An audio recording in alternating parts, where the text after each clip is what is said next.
L'appel est arrivé un mardi matin alors que je prenais mon petit déjeuner seul à la table de ma cuisine comme je le faisais chaque matin depuis 11 ans. Depuis que ma femme Catherine était partie, le nom de mon fils s'affichait sur l'écran. Je me souviens avoir pensé que c'était étrange car Julien n'appelait jamais avant midi. Il n'était pas du matin. Il ne l'avait jamais été. À 34 ans, il dormait encore jusqu'à 10 ou 11 heures la plupart du temps. Et j'avais arrêté de lui en faire la remarque depuis bien longtemps. J'ai décroché. « Papa » a-t-il dit. « Dis, Clémence et moi avons une nouvelle à t'annoncer. » J'ai posé ma fourchette. J'ai senti une chaleur envahir ma poitrine, ce genre de sentiment qu'un père ressent lorsqu'il connaît déjà la nouvelle avant même que les mots n'arrivent. J'attendais cet appel depuis un moment. Clémence avait l'air différente ces derniers temps. Je l'avais remarqué mais je n'avais rien dit, attendant qu'ils me le disent selon leurs propres termes. « Elle est enceinte » ai-je dit. Il y a eu une courte pause. « Ouais » a dit Julien. 14 semaines. Nous le savons depuis un moment. Nous voulions juste attendre d'être sûrs. 14 semaines. J'ai fait le calcul sans le vouloir. Il le savait depuis plus de 3 mois. Il s'était assis en face de moi lors des déjeuners du dimanche, avait accepté les chèques que je faisais sans commentaire et n'avait rien dit. Mais j'ai ravalé cela. C'était leur nouvelle à partager quand ils seraient prêts. Je me suis dit cela. Félicitations, mon fils. J'ai dit, et je le pensais sincèrement. C'est merveilleux. Je vais être grand-père. Julien a ri un peu. Ouais, papa, tu le es. Nous avons parlé pendant environ 10 minutes. Il a mentionné une fête prénatale qu'il prévoyait. Quelque chose de petit, juste les amis proches et la famille. Il a dit qu'il m'enverrait les détails. Nous avons raccroché et je suis resté assis à ma table pendant un long moment à regarder le jardin. Catherine avait planté des rosiers avant de tomber malade. Et j'ai ressenti quelque chose que je n'avais pas ressenti depuis des années. J'avais l'impression que l'avenir était à nouveau réel. Je devrais vous dire qui je suis pour que vous compreniez ce qui suit. Je m'appelle Jean-Pierre. J'ai 63 ans. Je vis dans une maison de 4 pièces à la périphérie de Lyon que j'ai fini de payer dans la cinquantaine. Depuis 22 ans, je possède et gère 4 laveries automatiques réparties sur 2 départements. Ce n'est pas un travail prestigieux. Je passe beaucoup de mon temps les mains dans les machines à jetons, à parler aux techniciens, à remplacer des résistances chauffantes et des roulements de tambour. Je conduis un Peugeot Partner de 2019 qui a une bosse sur la portière passager que j'ai toujours l'intention de réparer. Je porte des jeans de travail et des chemises à carreaux la plupart du temps. Je ressemble exactement à ce que je suis, un artisan qui a bien réussi sa vie discrètement sans faire de bruit. Ce que la plupart des gens ne voient pas, c'est que ces 4 laveries combinées génèrent environ 250 000 € par an de bénéfices nets.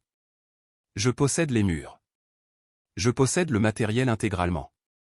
Je n'ai aucune dette. Catherine et moi avons construit cela à partir de rien. Une machine à la fois, un bail à la fois, travaillant 7 jours sur 7 pendant des années avant que cela ne devienne quelque chose qui puisse tourner presque tout seul. Julien a grandi en sachant que nous étions à l'aise. Il n'a pas grandi en sachant à quel point nous l'étions. C'était ma première erreur. Je pense que je voulais qu'il ait une enfance normale. Pas un enfant qui pensait que l'argent était quelque chose qui apparaissait simplement. Mais quelque part en chemin, être à l'aise est devenu un dû et ce dû est devenu un droit acquis. Et je ne l'ai pas arrêté quand j'aurais dû. Après la mort de Catherine, je pense que j'ai trop compensé.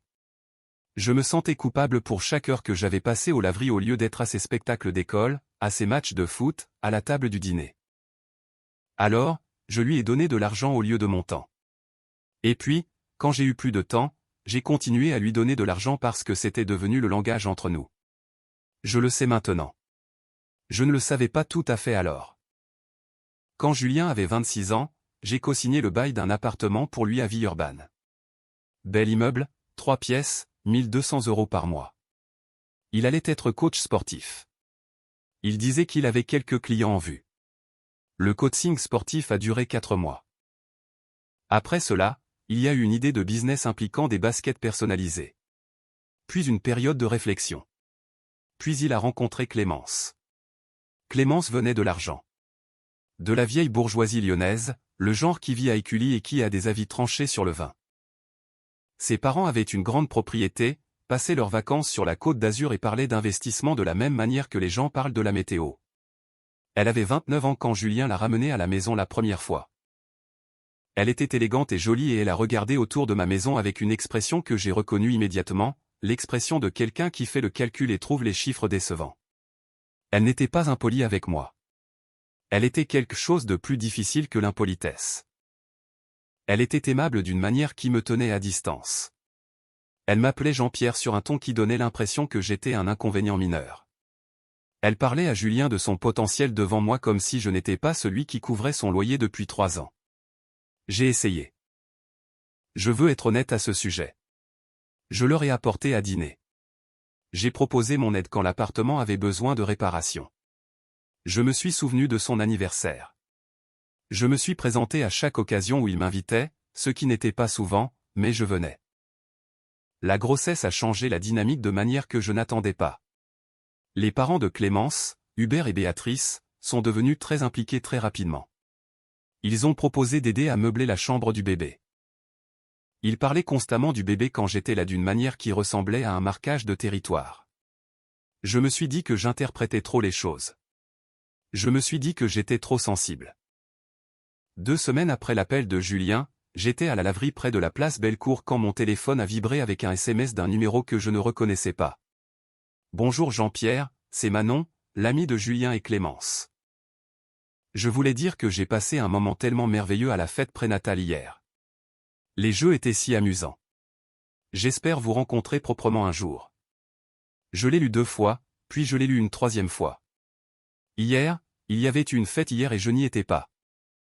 Je n'avais pas été invité. Je n'avais même pas su que cela avait lieu. Je me tenais là au milieu de ma laverie avec les machines qui tournaient sur les 4 murs et j'ai ressenti un calme m'envahir qui était différent de la colère. C'était plus froid que la colère. C'était le sentiment que quelque chose devenait enfin clair. J'ai appelé Julien. Il n'a pas décroché. J'ai rappelé. 1 heure plus tard, il a décroché à la 3e sonnerie et je pouvais entendre des voix en arrière-plan. De la musique, les bruits d'une réception qui se termine. Papa, salut, désolé, c'était une journée un peu mouvementée. Est-ce qu'il y a eu une fête pour le bébé aujourd'hui?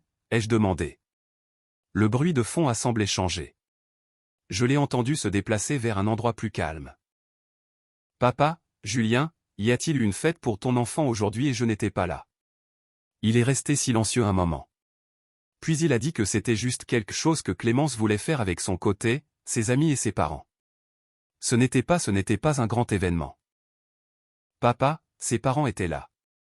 Oui, ses parents étaient là, ai-je répété calmement. Il a commencé à expliquer. Les mots sortaient comme les mots sortent quand quelqu'un les a préparés à l'avance. Clémence voulait juste quelque chose d'intime. Tu sais comment est sa famille. Ils ont un cercle social différent.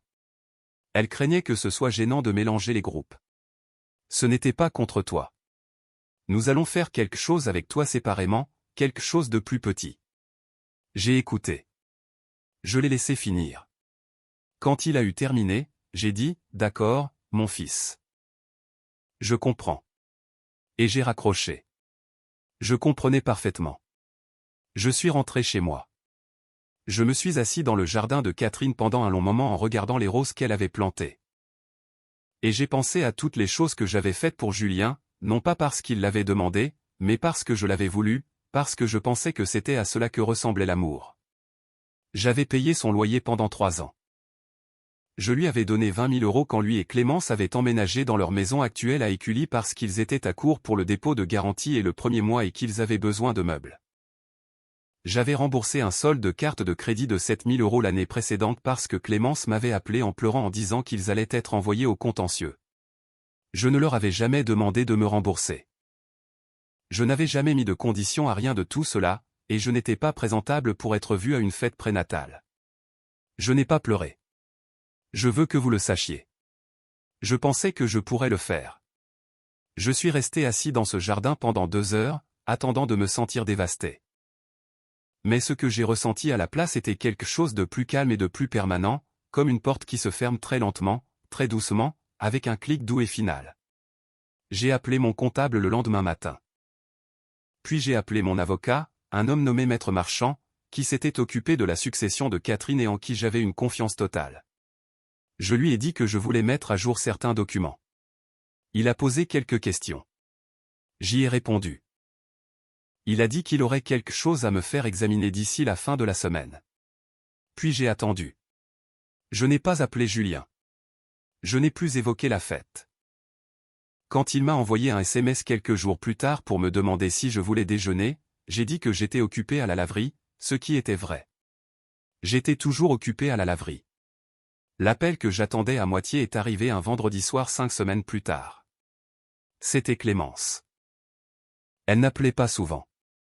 Quand elle le faisait, c'était toujours pour quelque chose de spécifique. Cette fois, sa voix avait cette texture particulière qu'elle prenait quand elle voulait quelque chose, un peu plus chaleureuse que d'habitude, un peu plus d'effort dans l'amabilité. Jean-Pierre, comment vas-tu?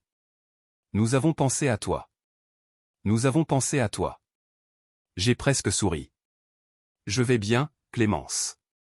Comment te sens-tu? Nous avons parlé pendant 3 minutes de la grossesse. Elle allait bien. Le bébé était en bonne santé. Ils avaient découvert que c'était un garçon. Elle a mentionné cela presque comme une parenthèse, de la manière dont on mentionne quelque chose à quelqu'un dont on suppose qu'il n'a pas de sentiment fort à ce sujet. Puis elle a dit, « Alors, Jean-Pierre, je voulais te parler de quelque chose. Nous avons examiné nos finances et avec l'arrivée du bébé, il va y avoir beaucoup de dépenses. Julien et moi espérions nous demandions si tu pourrais nous aider. Nous avons besoin d'environ 12 000 € pour la chambre du bébé et certains frais médicaux que l'assurance ne couvre pas, et juste pour avoir un coussin en arrivant. 12 000 €. J'ai laissé le silence s'installer un moment. Puis-je te demander quelque chose, Clémence? Bien sûr. Étais-je invité à la fête prénatale le mois dernier? Il y a eu une pause, plus courte que celle de Julien. Elle s'est reprise plus vite. Jean-Pierre, c'était quelque chose que je voulais vraiment aborder avec toi. C'était censé être juste un petit truc avec mes copines proches. Hubert et Béatrice étaient là, ai-je dit. Ce sont mes parents. Je comprends cela. Je te pose une question directe. Étais-je invité à la fête? Pour célébrer mon petit-fils. Une autre pause, plus longue. Cette fois, nous avons senti que les groupes seraient différents et que cela pourrait être inconfortable à cause de la façon dont je me présente. J'ai dit que ce n'était pas une question. Elle n'a pas répondu directement. Elle a dit quelque chose sur les différents cercles sociaux, sur le fait que les amis de Clémence étaient habitués à un certain type de cadre. Et j'ai écouté tout cela avec le même calme que je transportais depuis 5 semaines. Quand elle a fini, j'ai dit, « Clémence, j'apprécie ton appel. Je dois y réfléchir. » Elle a semblé surprise. Je n'ai pas dit oui immédiatement. Elle a dit, « Bien sûr. Prends ton temps. » Et elle a dit qu'elle espérait que nous pourrions dépasser le malentendu de la fête. Et elle a dit que Julien m'aimait vraiment et qu'ils voulaient tous les deux que je sois dans leur vie et celle du bébé. J'ai dit, « Je sais que vous le voulez. Je vous recontacterai. » J'ai appelé Maître Marchand le soir même. Ce que j'avais mis en mouvement 5 semaines plus tôt n'était pas compliqué. J'avais simplement fait quelques ajustements. Les biens que je possède, ma maison et les 4 immeubles des laveries, je les avais placés dans une structure fiduciaire. La structure avait une organisation claire. Ce que je donnerais à Julien à l'avenir serait désigné comme des prêts, non des cadeaux, avec documentation. Les 20 000 €, les 7 000 €, les autres petits montants. Au fil des ans, Maître Marchand m'avait aidé à préparer une comptabilité formelle, non pour poursuivre qui que ce soit, non pour être cruel, juste pour avoir un registre clair de ce qui avait été donné et de ce à quoi ressemblait le solde réel. Le total remontant à 6 ans était d'un peu plus de 60 000 €. Maître Marchand a envoyé une lettre en recommandé, professionnelle, calme, factuelle. Elle détaillait les montants. Elle stipulait qu'à l'avenir, tout soutien financier serait structuré comme un prêt formel avec un accord écrit et des conditions de remboursement. Elle notait que les 60 000 € existants étaient reclassés en conséquence et qu'un calendrier de remboursement pourrait être organisé à leur convenance mutuelle. Je n'ai pas appelé Julien avant l'arrivée de la lettre. Je ne les ai pas prévenus. J'imagine le matin où ils l'ont reçu. J'y ai pensé souvent.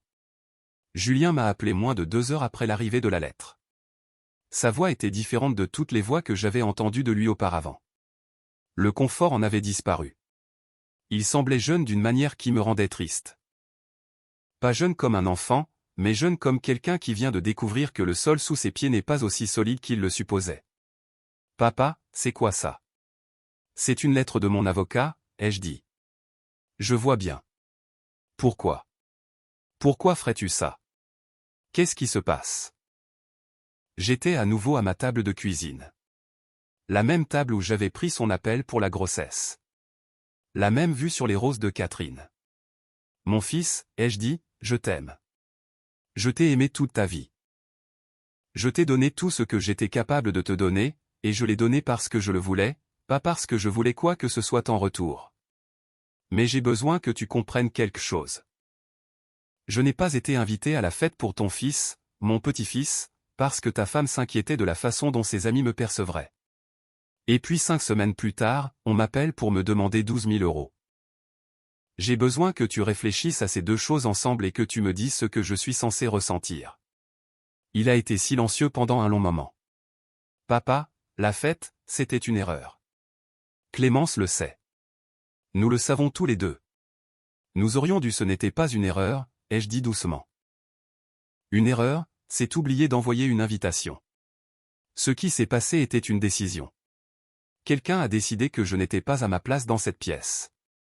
Je le comprends. Je ne suis plus en colère à ce sujet. Mais je ne vais pas continuer à être une ressource financière pour des gens qui ont honte de m'avoir à leur table. Ce n'est pas papa. Ce n'est pas juste.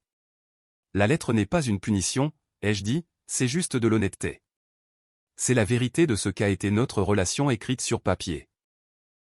J'ai été ton père et j'ai été ta banque et j'ai fait une erreur il y a des années en laissant ces deux choses se confondre. C'est ma faute autant que celle de n'importe qui. J'aurais dû t'aider à construire une vie, pas à en financer une. Julien a dit beaucoup de choses après cela. Il a dit que je surréagissais. Il a dit que Clémence s'excuserait. Il a dit qu'ils allaient avoir un bébé et que c'était le pire moment possible. Il a dit qu'il avait besoin de moi en ce moment. Pas d'une lettre juridique, pas d'un nouvel arrangement financier. Il avait besoin de son père. J'ai dit, je suis toujours ton père. Cette partie ne change pas. Mais j'en ai fini d'être ton portefeuille. Le silence qui a suivi a été le plus long de tous. Je ne peux pas rembourser 60 000 €, papa. Je le sais, ai-je dit. Je ne m'attends pas à ce que tu les rembourses demain ou cette année ou peut-être jamais. Ce n'est pas la question. La question est qu'à partir de ce moment, nous allons être honnêtes l'un envers l'autre sur ce que nous sommes et ce que nous ne sommes pas. Si tu as besoin d'aide, tu me le demandes directement. Tu me regardes dans les yeux et nous passons un accord comme des adultes. Plus d'appels de Clémence. Plus de détours. Si tu veux de l'argent de ma part, tu viens me voir toi-même. Un autre long silence. Est-ce qu'elle t'a appelé ? A-t-il dit enfin. Sa voix était différente maintenant. Plus calme. Elle m'a appelé le soir même où elle voulait 12 000 €, ai-je dit. Je l'ai entendu expirer. Je ne sais pas exactement ce qui se passait de son côté lors de cet appel. Ce qu'il a dit à Clémence après, quelles conversations ont eu lieu derrière les portes closes dans cette maison à Écully. Je n'étais là pour rien de tout cela, mais j'ai entendu quelque chose changer dans sa voix avant que nous ne raccrochions. Quelque chose qui ressemblait un peu à de la clarté. Je lui ai dit que je l'aimais. Je lui ai dit que la porte était ouverte, pas à l'argent, mais à moi, à une vraie relation, s'il en voulait une. Je lui ai dit que je serais le meilleur grand-père que ce bébé ait jamais vu, si Julien me le permettait. Nous avons raccroché et je suis sorti me promener dans le jardin de Catherine dans la lumière de fin d'après-midi. Et j'ai retiré 2 tiges mortes de l'un des rosiers de la façon dont elle m'avait appris, en faisant la coupe juste au-dessus d'un groupe de 5 feuilles comme elle me l'avait montré 100 fois. Et j'ai pensé à quel point elle aurait su quoi faire dans cette situation. Elle savait toujours. Elle était plus dure que moi et plus gentille que moi en même temps. Et elle aurait dit ce qui devait être dit 10 ans avant que je ne m'y mette. Je suis resté dans ce jardin jusqu'à ce que le soleil passe sous la ligne de la clôture. Les semaines suivantes ont été calmes. Julien n'a pas appelé. Clémence n'a pas appelé. Je suis allé aux laveries. J'ai déjeuné avec mon frère Gérard, qui a 68 ans, qui est à la retraite et qui pense que je travaille trop. Et je lui ai raconté ce qui s'était passé.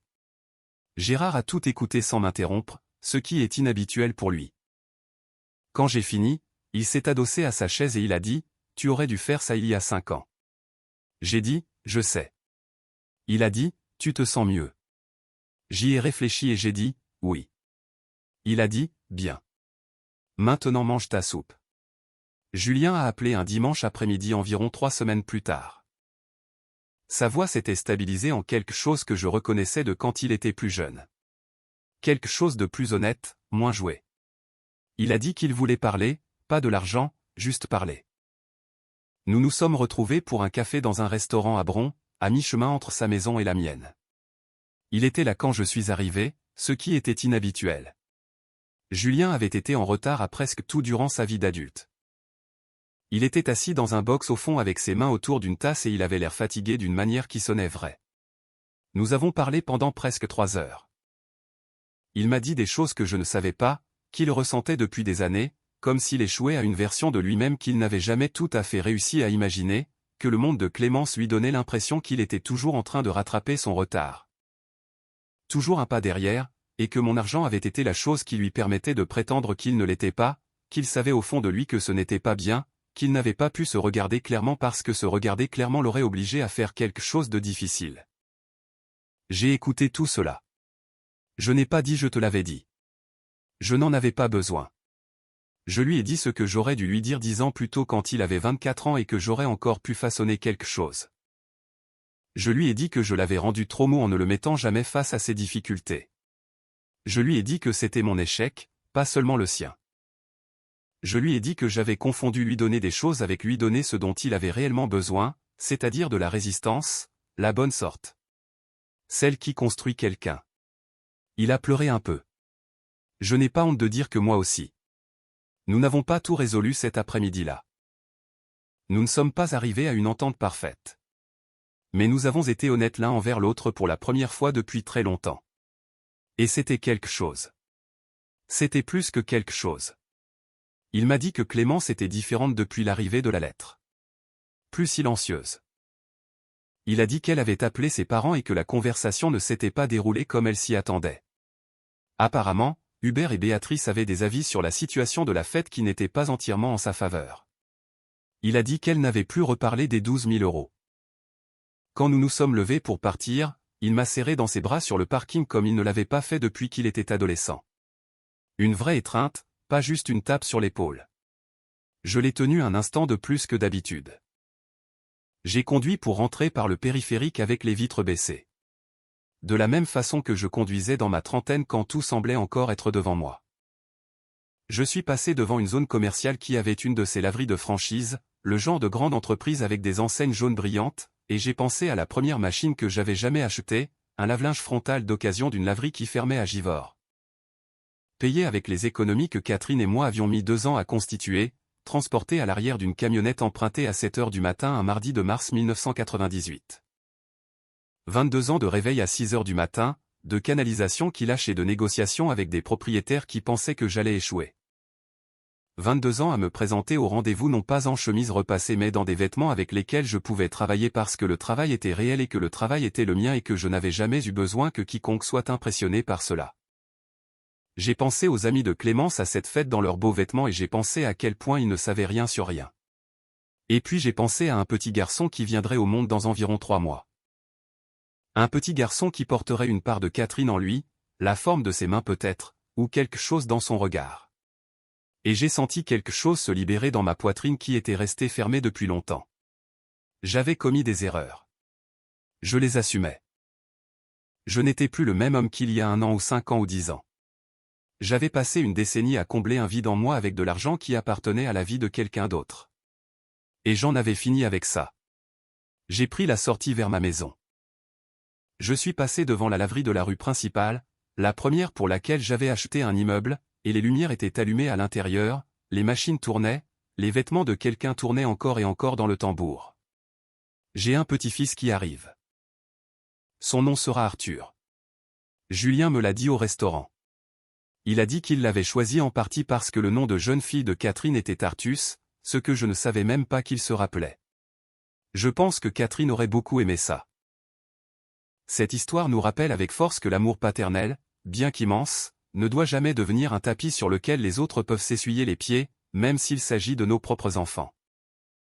Jean-Pierre incarne cette figure de l'artisan français, fier de son travail et de ses valeurs, qui finit par comprendre que le véritable respect ne s'achète pas, il se gagne par l'honnêteté et la fixation de limites saines. En transformant ses dons en prêts, il ne cherche pas à punir Julien, mais à lui rendre sa dignité d'adulte. C'est une leçon sur la valeur de l'effort et sur la nécessité de distinguer l'affection de la dépendance financière. Le dénouement montre que la vérité, bien qu'elle puisse être douloureuse au départ, est le seul terreau fertile pour une relation authentique. La fin, avec ce clin d'œil au passé de Catherine, apporte une touche d'espoir et de continuité générationnelle qui fait chaud au cœur. Et vous, qu'en pensez-vous? Pensez-vous que Jean-Pierre a eu raison de poser des conditions financières aussi strictes pour se faire respecter, ou aurait-il dû pardonner sans changer ses habitudes? Avez-vous déjà dû fixer des limites difficiles avec votre propre famille pour préserver votre dignité? Partagez votre avis dans les commentaires, cela m'intéresse beaucoup de lire vos expériences sur ce sujet délicat.